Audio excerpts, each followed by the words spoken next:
இந்த இடத்தில் நாங்கள் பார்க்கிற காரியம் மிகப்பெரிய ஒரு சத்தியம் இந்த வார்த்தையிலே இருக்கிறது. நித்திய உடன்படிக்கையின் இரத்தத்தினாலே ஆடுகளுடைய பெரிய மேய்ப்பரான நம்முடைய கர்த்தராகிய இயேசுவை மரித்தோரிலிருந்து ஏறி வரப்படின சமாதானத்தின் தேவன். பெரிய மேய்ப்பர் யார்? சபைக்கு மிகப்பெரிய தலைவர் யார்? இயேசு கிறிஸ்து. சமாதானத்தின் தேவன் என்ன செய்திருக்கிறார்? கிறிஸ்துவை கொண்டு தமக்கு முன்பாக பிரியமானதை எங்களில் நடப்பித்து, உங்களில் நடப்பித்து, நீங்கள் தம்முடைய சித்தத்தின்படியே உங்களை சகலவித நற்கிரியைகளிலும் பாருங்கள், பிதாவுடைய சித்தப்படி செய்கிறதற்காக கிறிஸ்துவை கொண்டு தமக்கு முன்பாக பிரியமானதை நடப்பித்து, நீங்கள் தம்முடைய சித்தத்தின்படி செய்ய, யாருடைய? பிதாவின் சித்தப்படி செய்ய உங்களை சகல நற்கிரியைகளிலும் சீர் பொருந்தினவர்களாக்குவாராக. அவருக்கு என்றென்றைக்கும் மகிமை உண்டாக சீர் பொருந்தி இருக்கும். சகல விதமான நற்கிரியைகளையும் சபை செய்ய வேண்டும். சபையில் உள்ள ஒவ்வொரு பிள்ளைகளும் தேவனுடைய சித்தத்தின்படி நற்கிரியைகளை செய்கிறவர்களாக இருக்க வேண்டும். நீங்கள் எல்லாரும் நற்கிரியைகளை நானும் நீங்கள் செய்வோமாயிருந்தால் இந்த சபை ஒரு நற்கிரியை செய்கிற சபையாக இருக்கும். கரங்களை தட்டி தேவனை மகிமைப்படுத்துவோமா? ஆமென். செய்ய வேண்டும்.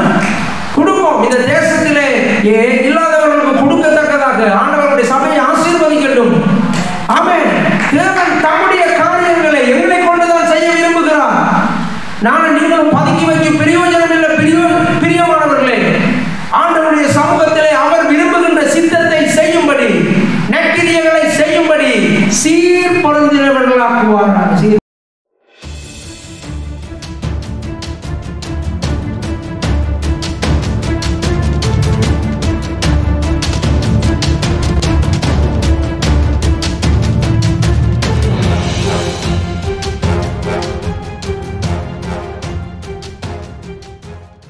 யோவான் 14:1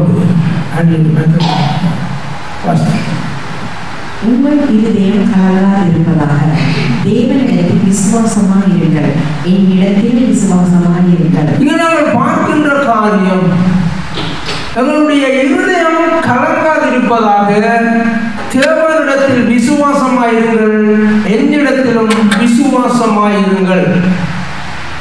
ஒரு சூழ்நிலை எங்களுக்கு எதிராக, நாங்கள் நம்புகின்ற நம்பிக்கைக்கு எதிராக ஒரு சூழ்நிலை நடக்கப் போகின்றது. அதனால் தான் இயேசு கிறிஸ்து இங்கே அவர்களை திடப்படுத்துகிறார், பலப்படுத்துகிறார் என்று சொல்லி நாங்கள் பார்க்கிறோம். அதனால் தான் அவர் சொல்லுகிறார், உங்கள் இருதயம் கலங்காதிருப்பதாக. ஆகவே மனிதனுடைய உள்ளான மனிதனிலே, ஹார்ட் அண்ட் மைண்ட், அவருடைய இருதயமும் சிந்தையிலேயும் தான் இந்த தாக்கங்கள் உண்டாகிறது. அதனால் தான் இயேசு கிறிஸ்து சொல்கிறார், ஆகவே கலங்குகின்ற சூழ்நிலைக்கு எதிரான காரியம், எதிராக செயல்படக்கூடிய காரியம், நன்மை தரக்கூடிய காரியம் எது என்று சொன்னால் விசுவாசம்.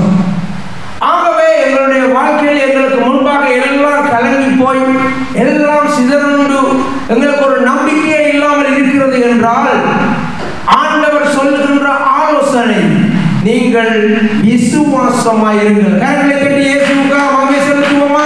ஆமென். எந்த சூழ்நிலை எங்களுக்கு நெகட்டிவாக இருந்தாலும் அவர் சொல்லுகிற காரியம் விசுவாசமாயிருங்கள். ஆகவே ஆண்டவராகிய இயேசு கிறிஸ்துவினுடைய கரத்துக்குள்ளே நானும் நீங்களும் அடங்கி இருக்கும் பொழுதுதான் அந்த பாதுகாப்பு இருக்கிறதை நாங்கள் பார்க்கிறோம். கவனிப்போம். யோவான் 13:2 சீமோனின் குமாரனாகிய யூதாஸ் காரியோத்து அவரை காட்டிக் கொடுக்கும்படி பிசாசானவன் அவன் இருதயத்தை தூண்டின பின்பு. நாங்கள் பார்க்கிற காரியம், இருதயத்தை பிசாசு தூண்டுகிறான். எங்களை கவலை கொள்ள செய்யும்படி, தவறான ஒரு காரியத்தை செய்யும்படி பிசாசு எங்கே கை வைக்கிறான்? இருதயத்தை, உள்ளான மனிதனை, எங்களுடைய சிந்தையை, மைண்ட். ஆகவே தேவஜனமே, கர்த்தராகிய இயேசு கிறிஸ்து உங்களுடைய இருதயம் கலங்காதிருப்பதாக என்று சொல்லுகின்ற காரியம், எங்களுடைய இருதயத்தை குழப்புறது பிசாசு என்பதை மறந்து போகாதீர்கள். ஒரு முடிவை எடுப்பதற்கு சில பேரால் முடியாமல் இருக்கும். ஆனால் ஒரு தொழில், ஒரு முயற்சி அல்லது ஒரு தீர்மானம் போறதா இல்லையா, ஒரு தீர்மானம் முடியாமல் கலங்கி போயிருப்பார்கள். அதை போலத்தான் இங்கே நாங்கள் பார்க்கிறோம். பிசாசும் எங்களுடைய இருதயத்திலே கை வைக்கிறது. வேதத்திலே மிக முக்கியமான பகுதிதான் இந்த இயேசு கிறிஸ்துவை காட்டி கொடுத்த யூதாஸ் இஸ்காரியோத். அங்கு எழுதப்பட்டிருக்கிறது, பிசாசானவன் அவன் இருதயத்தை தூண்டின பின்பு. தேவஜனமே, எங்களுடைய வாழ்க்கையிலே நடக்கின்ற சூழ்நிலைகள் எங்களுக்கு எதிராக நெகட்டிவாக இருந்தால் எங்களுக்கு தெரிய வேண்டும், நாங்கள் குழம்பி போயிருக்கிறோம், ஒரு அமைதல் சமாதானம் இல்லாமல் ஒரு தீர்மானம் எடுக்க முடியாமல் இருக்கிறோம் என்றால் எங்களுடைய இருதயத்தை பிசாசு குழப்புகிறது என்று சொல்லி எங்களுக்கு தெரிய வேண்டும். அதற்கு எதிரான விஷயம்தான் விசுவாசம். நானும் நீங்களும் அமைதியாக இருக்க வேண்டும், விசுவாசத்தோடு இருக்க வேண்டும். சிறைச்சாலையிலே என்னை பார்த்து எல்லாரும் நகைப்பார்கள். நாங்கள் இப்படி பிடிபட்டு 10 வருஷமாக இருக்கிறோம், இவரை அங்கே இருந்து பிடிச்சு கொண்டு வந்தவர் விடுறாங்களான்னு சொல்லி. ஆனால் என்னுடைய உள்ளத்தை ஆளுகை செய்து கொண்டிருந்தது விசுவாசம் மாற்றினார். ஆமென். இதுதான் விஷயம். மற்றவருடைய கதை எங்களுக்கு முக்கியம் கிடையாது பிரியமானவர்களே. விசுவாசம் மாத்திரம்தான் கிரியை செய்து கொண்டிருக்க வேண்டும். அப்பொழுது நாங்கள் கையை கட்டிக்கொண்டு சிரித்து கொண்டு இருப்போம், அவ்வளவுதான். ஆகவே தேவஜனமே, நமக்கு தெரிய வேண்டிய காரியம், எங்களுடைய இருதயத்தை குழப்புகிறது பிசாஸ். சொன்னது நடக்கும் வரை, காலங்கள் தாமதமாகும் வரை குழப்புவது பிசாஸ். ஆனால் நாங்கள் செய்ய வேண்டிய காரியம் ஒன்றும் செய்ய தேவையில்லை, விசுவாசமாய் அமர்ந்திருப்பதுதான். நம்பிக்கை எங்கே பாருங்க. இவ்வளவு அற்புதம் செய்த இயேசு கிறிஸ்துவை சிலுவையிலே அவர் தொங்கிக் கொண்டிருக்கும் பொழுது அவரோட கூட இருந்த சீசர்களுடைய மனநிலைமை எப்படி இருந்திருக்கு? ஓடிட்டாங்க, கேள்விப்பட்டு கொண்டிருப்பாங்க. தொங்கிக் கொண்டிருக்கிற என்ன இனி சாயம் இல்லை, இனி சாயம் இல்லையா, இப்படி எத்தனை கதைகள் நடந்திருக்கும். அப்ப ஐபோன் இல்லை. ஓகே, அப்ப பாருங்களேன், அவருடைய நம்பிக்கை எப்படி இருந்திருக்கும் என்று யோசிச்சு பாருங்க. எதற்கு மேல வைக்கிறது? கர்த்தராகிய இயேசு கிறிஸ்துவை மலை போல நம்பி இருந்தார்கள். மரித்தவரை உயிரோடு எழுப்பும் பொழுது அருகிலே இருந்தவர்கள். அவர்களுடைய நம்பிக்கையை இப்பொழுது எங்க வைக்கிறது? எதற்கு மேல நம்பிக்கையை வைக்கிறது? சரி, அவரது சடலத்தை கொண்டு வந்து கல்லறையில வைக்கக்குள்ள அதை செய்தவர்களுடைய மனநிலைமை எப்படி இருந்தது? ஓ, இந்த மனுஷனை கொண்டு இப்படியெல்லாம் தேவன் இப்படி செய்தாரே, இன்றைக்கு பிரேதமாக நாங்கள் துணியில் சுற்றி அடக்கம் பண்ணுறோம் என்று சொல்லி அவங்களுடைய மனதில் எவ்வளவு ஒரு வேதனை இருந்திருக்கும் பாருங்கள். சில சூழ்நிலைகளிலே தேவனோடு நமக்கு தொடர்பு இல்லாவிட்டால், ஜீவனுள்ள தேவனோடு நமக்கு தொடர்பு இல்லாவிட்டால் எங்களுடைய நம்பிக்கைகள் எல்லாம் உடைந்து போகின்றன, விசுவாசம் எல்லாம் தவிடுபொடியாகி போகின்றன. ஆனால் எங்களை பாதுகாக்க வேண்டிய காரியம் ஒன்று உண்டு. அதுதான் தேவன் தந்த வாக்குத்தத்தம். கரங்களை தட்டி தேவனை மகிமைப்படுத்துவோம். ஆமென். சூழ்நிலைகள் எப்படி இருந்தாலும் தேவஜனமே, கப்பலிலே புயல் அடித்த பொழுது, கடலிலே புயல் வீசின பொழுது நம்மோடு இயேசு இருக்கிறார் என்ற விசுவாசத்தை அவர்கள் தொலைத்தபடியினாலே ஐயரே நாங்கள் மடிந்து போகிறோம் என்று கூக்குரல் இட்டார்கள். நம்முடைய வாழ்க்கையிலும் ஜீவனுள்ள தேவனோடு நாங்கள் பயணித்துக் கொண்டிருக்கிறோம் என்ற விசுவாசம் இல்லாவிட்டால் எங்களுடைய வாழ்க்கை செத்ததாய் போய்விடும், மறித்ததாக போய்விடும், உணர்வில்லாததாய் போய்விடும். பிரியமானவர்கள், சிலுவையில் தொங்கின பொழுதும் அப்படித்தான் நினைச்சாங்க. சரி, அவரை அடக்கம் பண்ணிக்கணும் அப்படித்தான் நினைச்சாங்க. எல்லாம் போச்சு. சரி, உயிரோட வந்துட்டார். உயிரோட வந்து சும்மாயா இருக்க, பரலோகத்துக்கு போயிட்டார். அப்படியே எல்லாரும் பார்த்து கொண்டு அப்படியே போயிட்டார். உயிரோட வந்துட்டாரு நம்பிக்கை இருக்கிறோம், அவர் எங்களை விட்டுட்டே போயிட்டார். எப்படி இருக்க முடியும் நினைச்சு பாருங்க. அவங்க திருப்பி எங்க போயிருக்கிறாங்க? மேல் வீட்டு அறையில் போயிருக்கிறாங்க. ஒரே ஒருமனப்பட்டு இருக்கிறாங்க. கவலையோட, துன்பத்தோட, வேதனையோட. இயேசு உயிரோடு வந்தது பெரிய சந்தோஷம். அதுதான் உங்கள் துக்கம் சந்தோஷமாக மாறினது உண்மை. ஆனால் எல்லாரும் விட்டுட்டு போயிட்டார். இன்றைக்கு நானும் நீங்களும் அப்படித்தான் வாழ்ந்து கொண்டிருக்கிறோம். இயேசு பரலோகத்தில் இருக்கிறார், நமக்குள்ள இருக்கிறார், சபை மத்தியில இருக்கிறார், 7 விளக்குகளின் மத்தியிலே அவர் நடமாடுகிறார், உலாவுகிறார். தேவஜனம் அப்படித்தான் அவர்களுடைய மனநிலைமை அங்கே அந்த சூழ்நிலையில் இருந்தது. இயேசு அந்த நேரம் என்ன சொன்னார்? யோவான் 14:18, நான் உங்களை திக்கற்றவர்களாக விடேன், உங்களிடத்தில் வருவேன். இந்த இடத்துல பார்க்கிற காரியம் அது. தேவஜனமே அந்த படகில பிரயாணம் பண்ணி கொண்டிருக்கும் பொழுது, புயல் வீசின பொழுது இயேசு கூட இருந்ததை மறந்து விட்டார்கள். நானும் நீங்களும் அதை மறக்கக்கூடாது.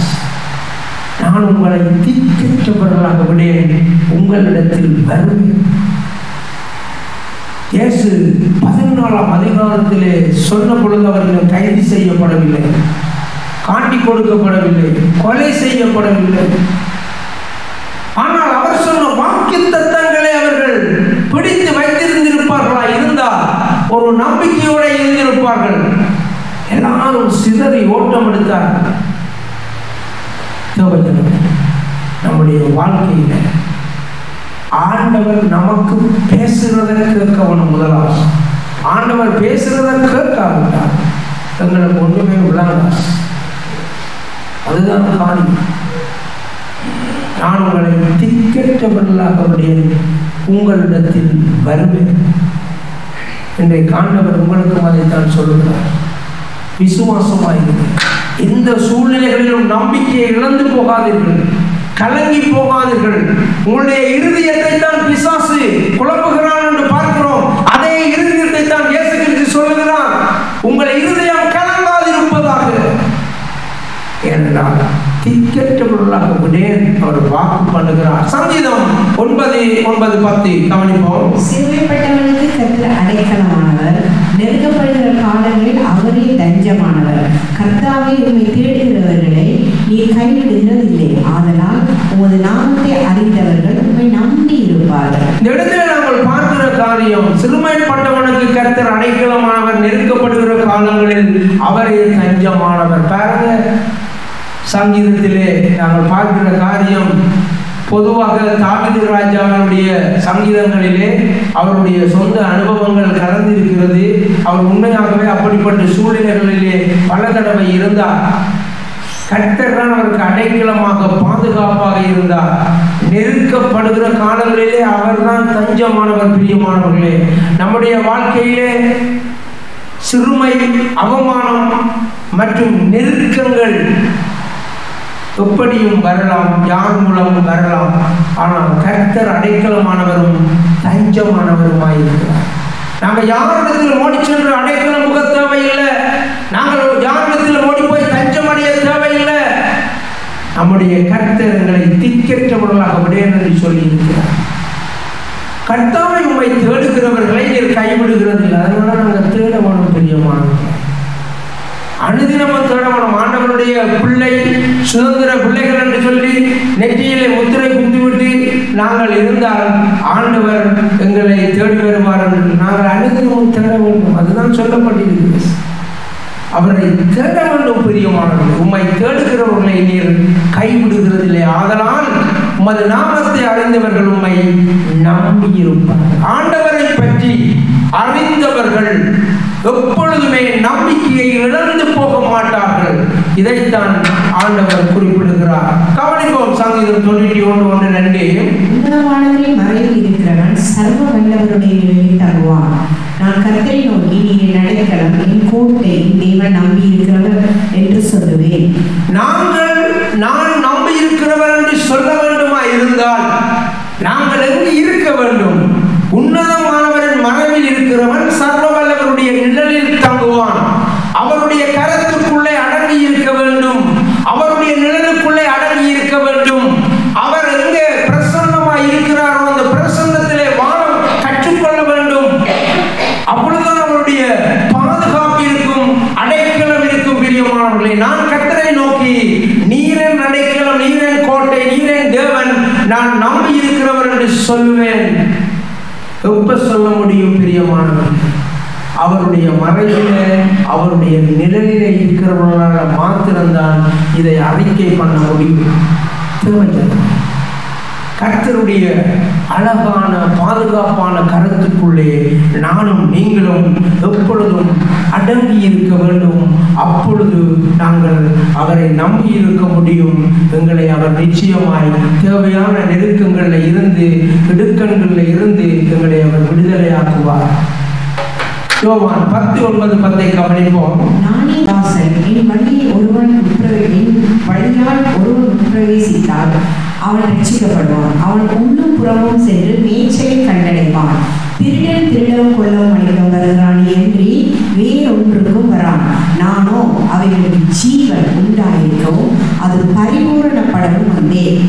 இயேசு கிறிஸ்து வழியாய் ஒருவன் உட்பிரவேசித்தால் அவன் ரட்சிக்கப்படுவான். அவன் உள்ளும் புறமும் சென்று மேய்ச்சலை கண்டடைவான். கர்த்தராகிய இயேசு கிறிஸ்துவினுடைய பாதுகாப்புக்குள்ளே இருக்கிற எல்லா பிள்ளைகளுடைய சகல காரியங்களையும் அவர் பார்த்து கொள்வார். முதலாவது ரட்சிப்பு, இரண்டாவது அவர்களுடைய தேவைகளை சந்திக்கிற காரியத்தை நாங்கள் பார்க்கிறோம். அவன் ரட்சிக்கப்படுவான், அவன் உள்ளும் புறமும் சென்று மேய்ச்சலை கண்டடைவான் என்றால் சகல விதமான ஆசீர்வாதங்களோடு அவன் வாழ்வான்.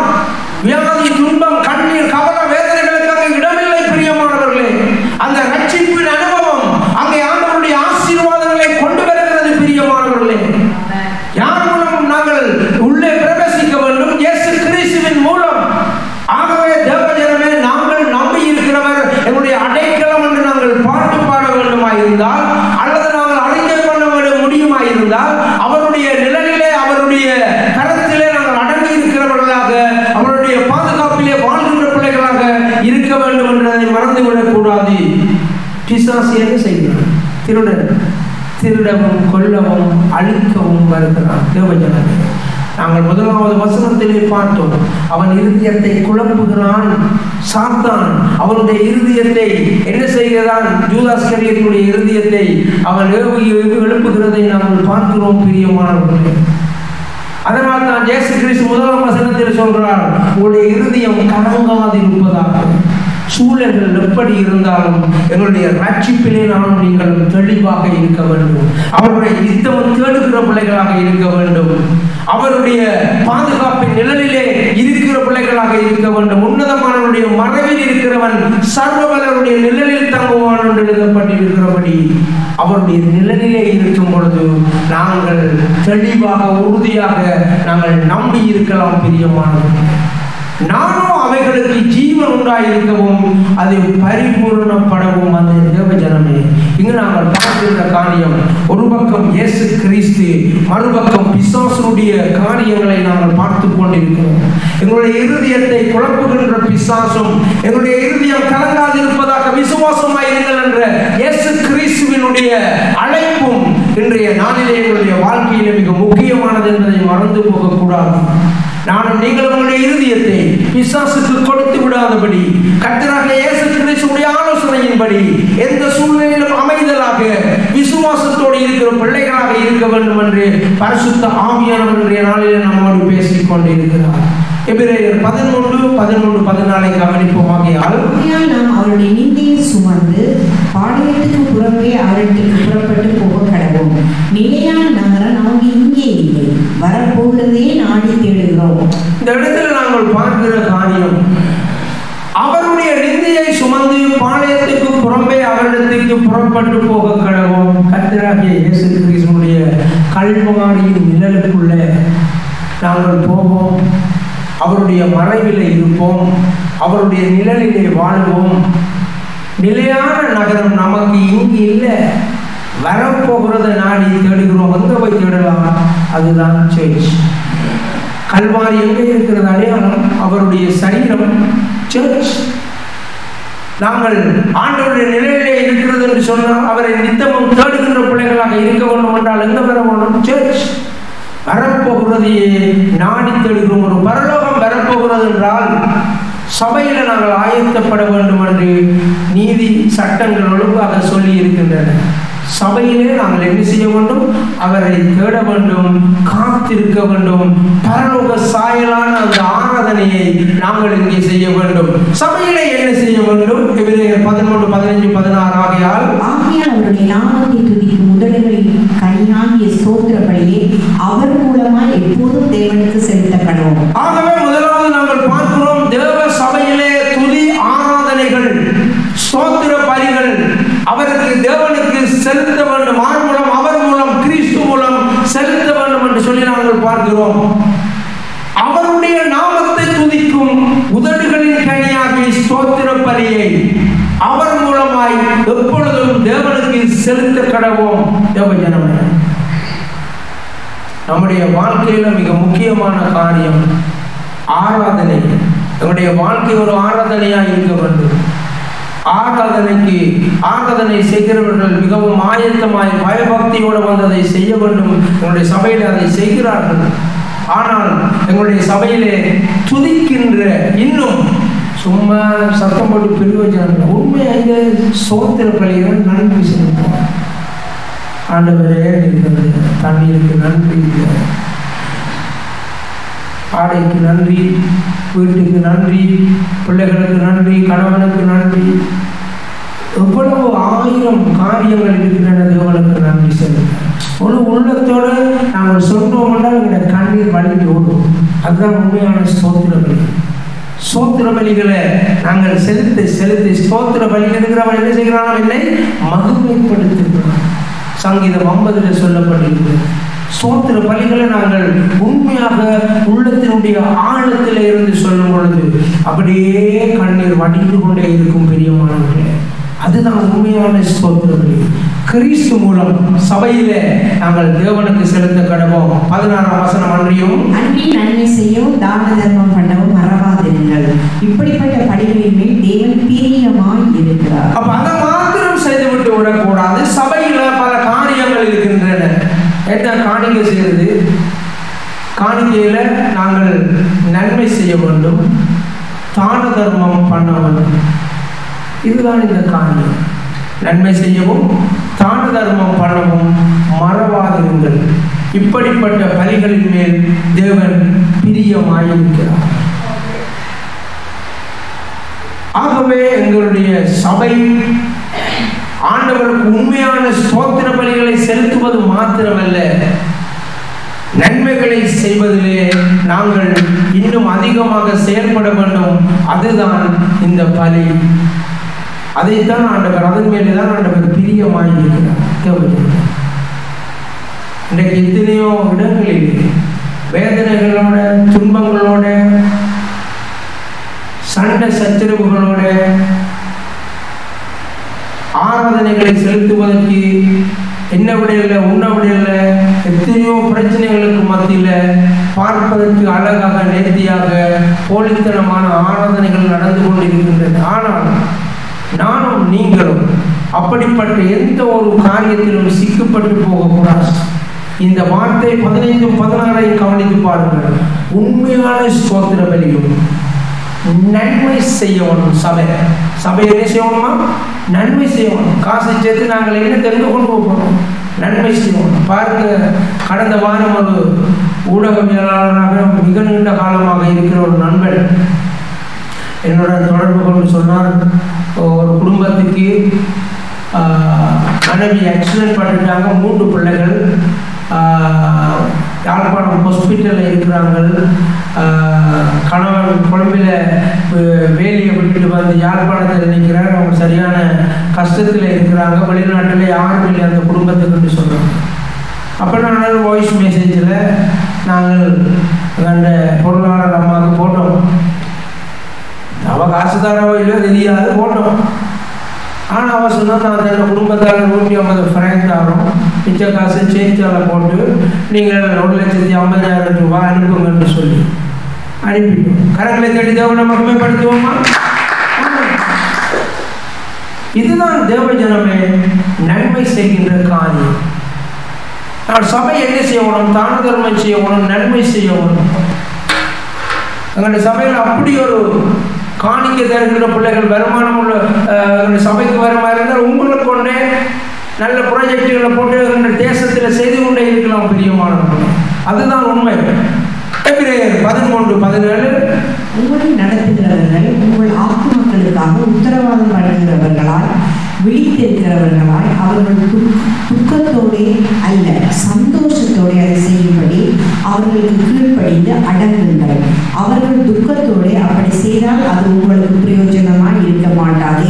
இங்கே நாங்கள் பார்க்கிறோம், கர்த்தராகிய இயேசு கிறிஸ்து நல்ல மேய்ப்பன், நல்ல ஆயன். அவருக்கு கீழே போய் நாங்கள் அடங்கி இருக்கும் பொழுது பாதுகாப்பு உண்டு என்று சொல்லி நாங்கள் பார்க்கிறோம். அப்பொழுதுதான் நாங்கள் அறிக்கை பண்ணலாம், நாங்கள் உண்மை நம்பி இருக்கிறோம் என்று அறிக்கை பண்ணலாம். அதே போல கர்த்தராகிய இயேசு கிறிஸ்து ஆங்காங்கே ஊழியர்களை எழுப்பி, சபைகளை எழுப்பி, மேய்ப்பர்களை உண்டாக்கி வைத்திருக்கிறார். அந்த மேய்ப்பர்கள் என்ன செய்ய வேண்டுமா? அவர்கள் துக்கத்தோடு அல்ல சந்தோஷத்தோடு அதை செய்யும்படி. எதை செய்யும்படி? அவர்களுக்காக விழித்திருந்து ஜெபிக்கிறவர்களாக இருக்கிறபடியினாலே அதை செய்யும்படி அவர்களுக்கு கீழ்ப்படிந்து அடங்குங்கள். அவர்கள் துக்கத்தோடு அப்படி செய்தால் அது உங்களுக்கு பிரயோஜனமாய் இருக்க மாட்டாது. தேவஜனமே, ஒரு ஊழியக்காரர் சபையில் உள்ள ஒவ்வொரு ஆத்துமாக்களையும் பார்த்து சந்தோஷப்பட வேண்டும். ஊழியக்காரர்கள் யாரையும் பார்த்து கவலைப்படக்கூடாது. இவங்க ஏன் இப்படி இருக்கிறாங்க, ஏன் திருந்துறாங்க இல்லை, ஏன் இப்படியெல்லாம் சபையை குழப்புறாங்க என்றெல்லாம் நினைக்கக்கூடாது. யாரையும் பார்த்து நினைக்கக்கூடாது. ஊழியக்காரர் சபிக்கவே தேவையில்லை. பிரியமானவர்கள் எழுதப்பட்டிருக்கு, அது உங்களுக்கு பிரயோஜனமாக இருக்க மாட்டாங்க.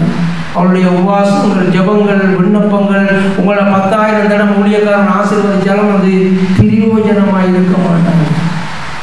சபையில் எந்த சபையில் இருந்தாலும், யார் ஊழியக்காரனாக இருந்தாலும் அவர்கள் துக்கத்தோடு இருக்கக்கூடாது. ஊழியக்காரன் அந்த சபைக்கு நானும் நீங்களும் யாருமே தீமை செய்யக்கூடாது, இப்படியான துன்பத்தை கொண்டு வரக்கூடாது என்று வேதத்தில் பார்க்கிறோம். உங்களுடைய எந்த பிரயாசங்களும் ஆசீர்வாதமாக இருக்காது. அதாவது சபையில இருந்து ஆசீர்வாதம் வராது. அதுதான் இங்கே சொல்லப்பட்டிருக்கிறது. கர்த்தருக்குள்ள நாங்கள் இருக்க வேண்டும். அவருடைய நிழலின் கீழே அடங்கி இருக்க வேண்டும். அவர் சபையை கொடுத்திருக்கிறார்.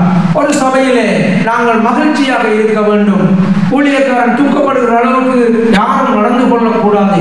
எபிரேயர் 13:20-21 வாசிப்ப பிள்ளைகளை உடன்படிக்கையின் ரத்தத்தினாலே ஆண்டவருடைய பெரிய மேய்ப்பரான நம்முடைய கர்த்தராகிய இயேசுவை மரித்தோரிலிருந்து ஏறி வரப்பட்ட சமாதானத்தின் தேவன் இயேசு கிறிஸ்துவை கொண்டு தமக்கு முன்பாக பிரியமானதை உங்களை நடப்பித்து நீங்கள் தம்முடைய சித்தத்தின்படி செய்ய உங்களை சகலவித நற்கிரியையிலும் சீர்பொருந்தினவர்களாக்குவாராக. அவருக்கு என்றென்றைக்கும் மகிமை உண்டாவதாக. இந்த இடத்தில் நாங்கள் பார்க்கிற காரியம் மிகப்பெரிய ஒரு சத்தியம் இந்த வார்த்தையிலே இருக்கிறது. நித்திய உடன்படிக்கையின் ரத்தத்தினாலே ஆடுகளுடைய பெரிய மேய்ப்பரான நம்முடைய கர்த்தராகிய இயேசுவை மரித்தோரிலிருந்து ஏறி வரப்படின சமாதானத்தின் தேவன் பெரிய மேய்ப்பர் யார்? சபைக்கு மிகப்பெரிய தலைவர் யார்? இயேசு கிறிஸ்து. சமாதானத்தின் தேவன் என்ன செய்திருக்கிறார்? கிறிஸ்துவை கொண்டு தமக்கு முன்பாக பிரியமானதை எங்களில் நடப்பித்து, உங்களில் நடப்பித்து, நீங்கள் தம்முடைய சித்தத்தின்படியே உங்களை சகலவித நற்கிரியைகளிலும் பாருங்கள், பிதாவுடைய சித்தப்படி செய்கிறதற்காக கிறிஸ்துவை கொண்டு தமக்கு முன்பாக பிரியமானதை நடப்பித்து நீங்கள் தம்முடைய சித்தத்தின்படி செய்ய, யாருடைய? பிதாவின் சித்தப்படி செய்ய உங்களை சகல நற்கிரியைகளிலும் சீர்பொருந்தினவர்களாக்குவாராக. அவருக்கு என்றென்றைக்கும் மகிமை உண்டாக சீர்பொருந்தி இருக்கும். சகல விதமான நற்கிரியைகளையும் சபை செய்ய வேண்டும். சபையில் உள்ள ஒவ்வொரு பிள்ளைகளும் தேவனுடைய சித்தத்தின்படி நற்கிரியைகளை செய்கிறவர்களாக இருக்க வேண்டும். நீங்கள் எல்லாரும் நற்கிரியைகளை நானும் நீங்கள் செய்வோமாய் இருந்தால் இந்த சபை ஒரு நற்கிரியை செய்கிற சபையா இருக்கும். கரங்களை கட்டி தேவனை மகிமைப்படுத்துவோமா? ஆமென். செய்ய வேண்டும். குடும்பம் இந்த தேசத்திலே இல்லாதவர்களுக்கு கொடுக்கத்தக்கதாக ஆண்டவருடைய சபையை ஆசீர்வதிக்கட்டும். ஆமென். தேவன் தம்முடைய காரியங்களை எங்களை கொண்டுதான் செய்ய விரும்புகிறார். நானும் நீங்களும் பதுக்கி வைக்கும் பிரயோஜனம் இல்லை. பிரியமானவர்களே, ஆண்டவருடைய சமூகத்திலே அவர் விரும்புகின்ற சித்தத்தை செய்யும்படி, நற்கிரியைகளை செய்யும்படி சீர்பொருந்தினவர்களாக்குவார். சீர்பொருந்தினவர்கள் பொருளாளர் அம்மா போட்டர் வாய்ஸ் மெசேஜ் இந்த மாதிரி இப்படி இது கேட்டுருக்கிறாங்க. என்னால் தனிப்பட்ட ரீதியில் காசு உதவி செய்யலாம். ஓகே, நாங்கள் செய்வோம். நானும் 150 ஃப்ராங்க் போவோம். அதான் சீர்பொருந்தினர்கள். பிரச்சனை இல்லாமல் அப்படி ஸ்மூத்தாக அதான் விஷயம். ஆகவே தேவஜனமே, நானும் நீங்களும் இந்த வார்த்தையோடு எழுந்திருப்போம். யோவான் 14:1 உங்கள் இருதயம் கலங்காதிருக்கிறது. தேவனிடத்தில் விசுவாசமாயிருங்கள், என்னிடத்தில் விசுவாசமாயிருங்கள். தேவனிடத்தில் விசுவாசமாய் இருக்கிறது என்றால் நானும் நீங்களும் அவருடைய பலத்த கரத்துக்குள்ளே அடங்கி இருக்க வேண்டும். பலத்த கரத்துக்குள்ளே அவர்கள் அடுத்ததாக ஏற்பாடு செய்திருப்பது சபை. சபையிலே ஊழியக்காரன் கவலைப்படாதபடி துக்கப்படாதபடி நடந்து கொள்ளும் பொழுது எனக்கும் உங்களுக்கும் சபையில் உள்ள யாவருக்கும் மிகப்பெரிய அளவில்லாத ஆசீர்வாதத்தை ஆண்டவர் தருவார். ஆமென். உங்களுடைய இருதயம் என்ன செய்யணுமா? கலங்காம இருக்கட்டும். விசுவாசத்தை காத்து கொள்வோம். ஆசீர்வாதம் நிரம்பி வழிந்தோடும். Come and see. நம் கண்ணீர் யாவையும் இயேசு துடைத்திடுவார். உடைய தேவன் எழுந்தருள்வார். J Mission Church, Mosüslistraße 32, 6032 Emmen, Luzern. Halleluja, Halleluja, அவருக்கே மகிமை. Halleluja, Halleluja, அவருக்கே கனம். Halleluja, Halleluja, அவருக்கே துதிகள். Halleluja, Halleluja, அவருக்கே புகழ்ச்சி.